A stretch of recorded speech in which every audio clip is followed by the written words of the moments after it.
Não sei se foi um caso particular, porque boa parte dos designers não desenham, curiosamente. Na minha vida, pelo menos, todo garoto começa a desenhar com 2 anos de idade, 3 anos de idade. E se você for filho único e você não tem muitos amigos para brincar, você tem um bom tempo que você fica em casa. Aquilo ali vira uma distração. Quer dizer, no meu tempo não tinha televisão, essas coisas. A televisão passava um rotativo preto e branco, quer dizer, fundo branco e letras pretas com anúncios, e eventualmente, quase todo dia, um pouco de corrida de cavalo e talvez um sábado, um eventual sábado, um filme que fazia um furor danado, mas é um filme preto e branco, fora de foco, era um horror. Não tinha nada para fazer, não tinha game, não tinha nada. O seu brinquedo, desenhar, era um brinquedo sensacional, porque se você olhar agora um desenho de uma criança, por exemplo, de 4 anos, 5 anos, você pode acreditar que aquilo ali é um filme. Você não desenha pura e simplesmente um cavalo, uma vaca ou um carro. Você desenha uma história. Quando você desenha, é uma história. Então aquilo ali vira um hábito, vira um brinquedo, vira um game. É isso que você faz. A sua vida passa a ser um pouco isso. Então, por exemplo, eu com 8 anos de idade fazia história em quadrinhos de Tarzan. Aí você diz assim, porra, com 8 anos o cara fazia história de Tarzan, pô, o cara não é mole não, mente bem, né? Não! Quando eu cheguei no meu colégio, no Maré Soares, tinha umas 4 ou 5 garotos que faziam história de Tarzan ou de qualquer outra coisa. Tinha um cara que devia fazer, o pai devia dar um curso lá de qualquer coisa, eu sei que o cara fazia navios com pastel, entendeu? Era uma loucura. Tinha artistas de primeira qualidade, meus colegas de colégio. Então você vai viver, aquilo virava um clube.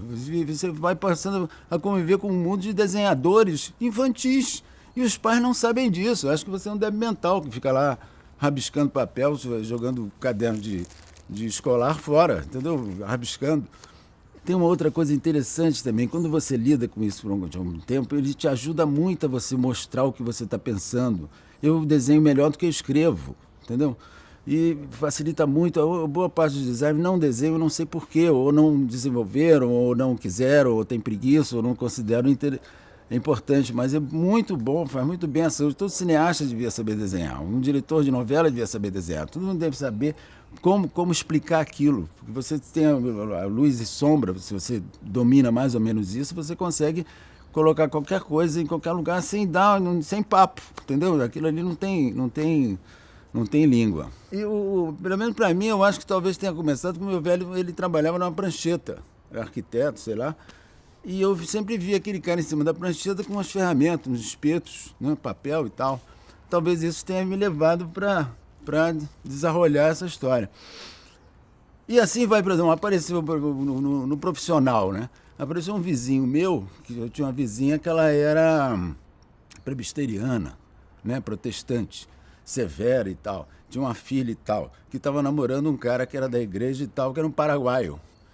Paraguaio. Então, ele era um arquiteto.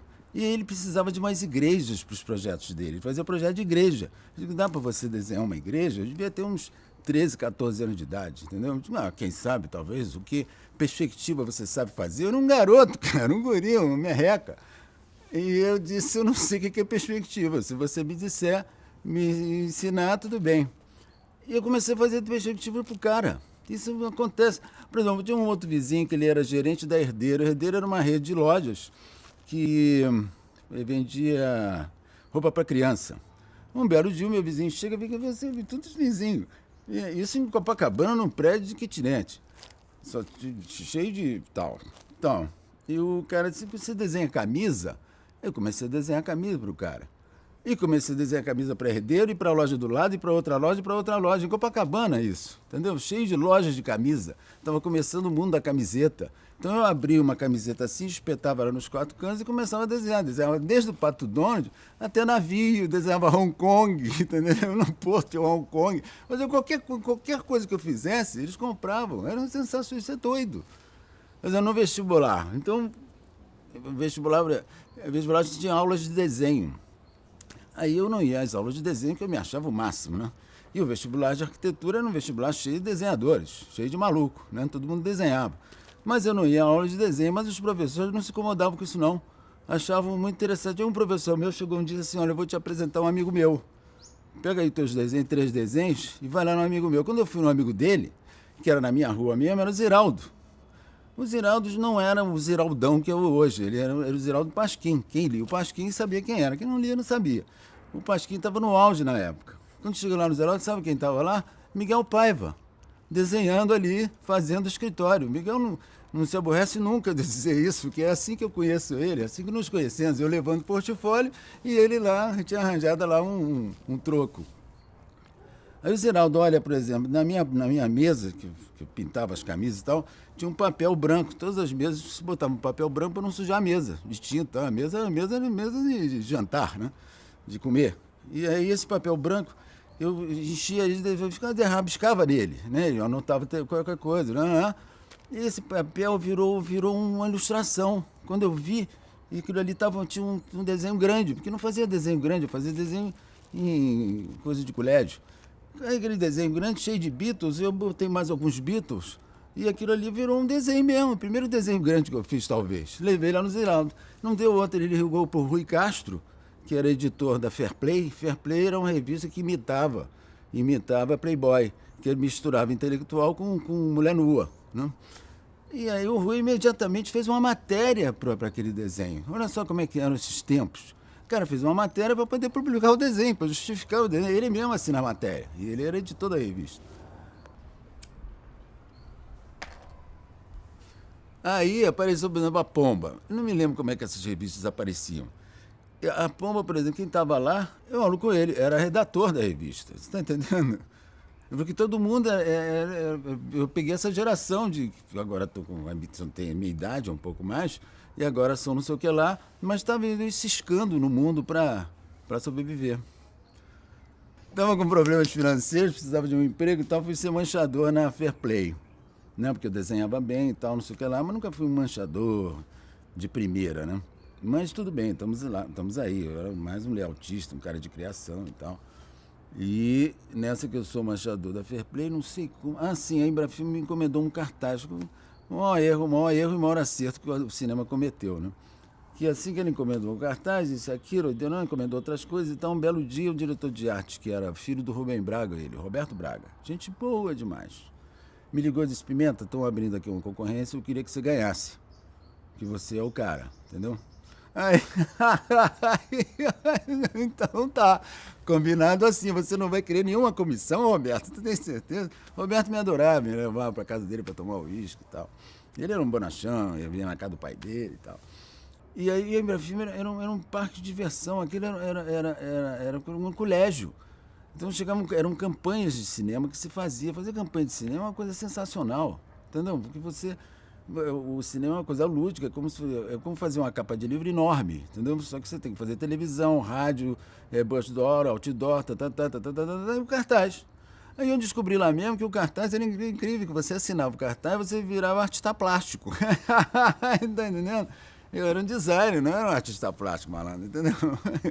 E as pessoas, a imprensa, a mídia, tudo confundia você com isso. E aí eu descobri, aí tinha concurso, chegou um ser humano na minha casa, que era o Cosme Alves Neto, que era diretor da Cinemateca, e disse assim: vem cá, eu quero levar seus cartazes para Cuba. Aí Cuba, foi um sucesso extraordinário, ganhou a maior coleção de material, ganhei prêmio, ganhei não sei o que lá. A questão da mistura de material é uma coisa principalmente dos países colonizados, porque o país tem uma cultura já plantada lá, seja de matar bicho no mato e trazer para casa, e quando os bichos em volta acabarem, o cara se muda, que eram nossos índios, como até os outros índios, os mexicanos, por exemplo, que construíam cidade, coisa e tal, com banheiro e chuveiro e tudo mais. Mas, de qualquer maneira, vem uma cultura externa e agrega ali, e pega ali. Então, meu irmão, essa mistura, essa confusão, essa mistura de matérias é uma coisa que nós já nascemos assim. Quer dizer, nós aqui, brasileiros que temos pinta preta aqui, na bunda, na perna, coisa e tal, e temos um olho puxado que vem não sei de onde, vem lá do interior, e temos todo tipo de cabelos assim assado, todo tipo de sintomas de várias culturas diferentes. E isso vai na comida, vai em tudo quanto é lugar, e vai evidentemente no que você cria. Você cria, que é um amontoado de informações que você tem, que é uma loucura. Entendeu? Agora com a Europa inteira, tudo mostrando tudo quanto é lugar, agora a América toda assanhada, cheia de novidades, cheia de histórias. Então, isso aí não tem conversa. Isso faz parte da nossa vida de brasileiros, ou de latinos, ou de alguns chineses, alguns africanos. Os africanos, então, deve ser uma loucura. Misturar as informações todas, catar pedaços daqui e dali e encontrar o seu. Não encontra o seu. Encontrar o seu é um pouco romântico, mas lida-se com isso o tempo todo, não tem conversa. O próprio equipamento que vai aparecendo, por exemplo, quando eu sou do tempo do lápis e da caneta Bic, que apareceu depois, bem depois de eu nascer, entendeu? Antigamente as esferográficas eram Parker ou compacto, e tinha as canetas de tinta, né? Caneta tinteiro, que era compacto, tinha Parker também, tinha outras.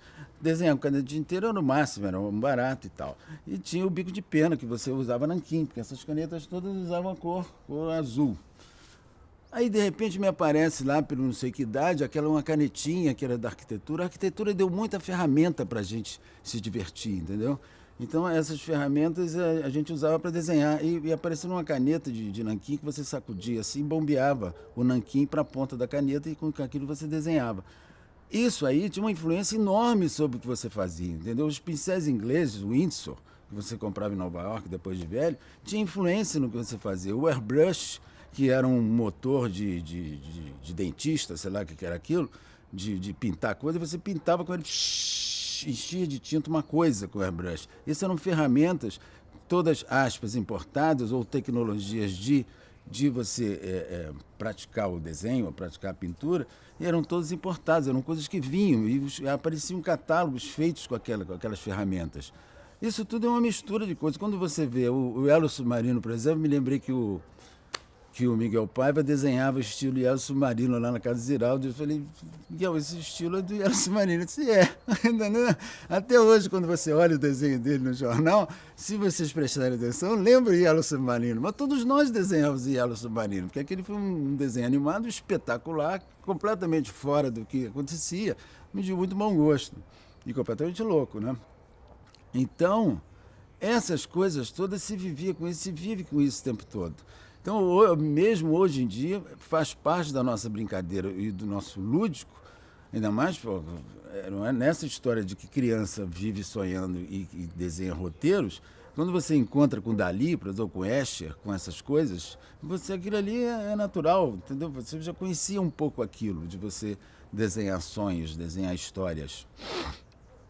Então, essa mistureba, isso é normal. Eu acho absolutamente normal na minha vida, pelo menos no meu trabalho, nas coisas que eu faço.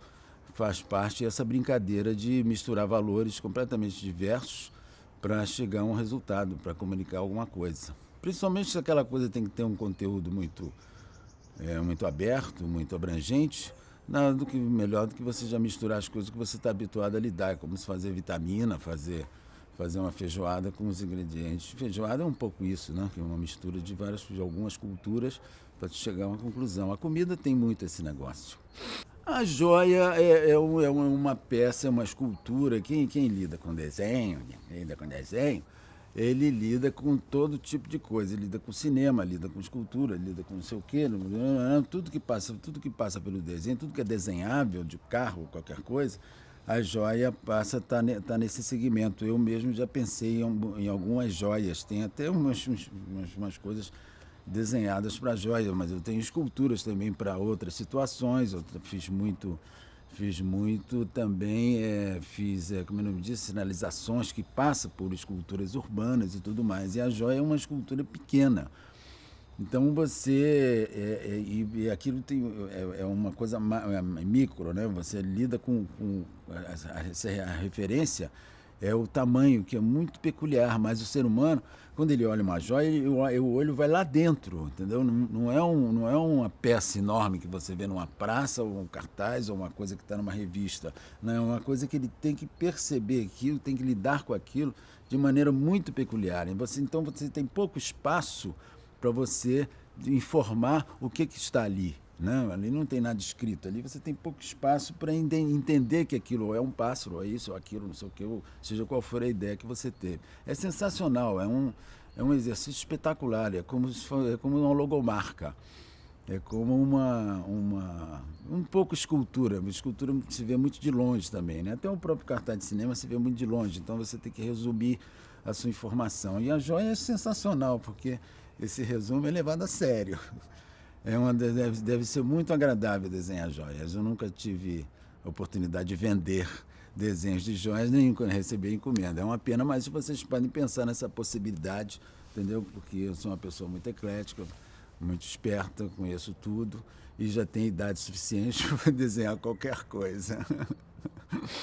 O Audition é importante por causa disso, porque ele lida com essa questão do concurso. O concurso, ele incita o ser humano de todos os sentimentos que vão ser necessários a ele pelo resto da vida, que é a vaidade, que é o melhor possível, que é o mais bacana, esses sentimentos vão permanecer no coração do ser humano, porque ele precisa deles para, inclusive, ter uma relação honesta com o trabalho dele e do melhor possível. O melhor possível tem a ver com honestidade, tentando agarrar a palavra honesta que ficou perdida na frase, tem a ver com honestidade porque o melhor possível é muito perto de Deus. Ele é muito perto da sinceridade. É com a sinceridade que você chega perto do melhor possível, porque você está usando de tudo que você sabe e se expondo completamente no que você está fazendo. Isso é muito importante no trabalho, ou trabalho de público, ou um trabalho para um segmento particular, como as joias e outros segmentos que são mais fechados. Mas a relação com o trabalho é importante, esses valores todos que tem em qualquer religião, que tem em qualquer livro que se refira ao bem-estar humano, com a melhor maneira de viver.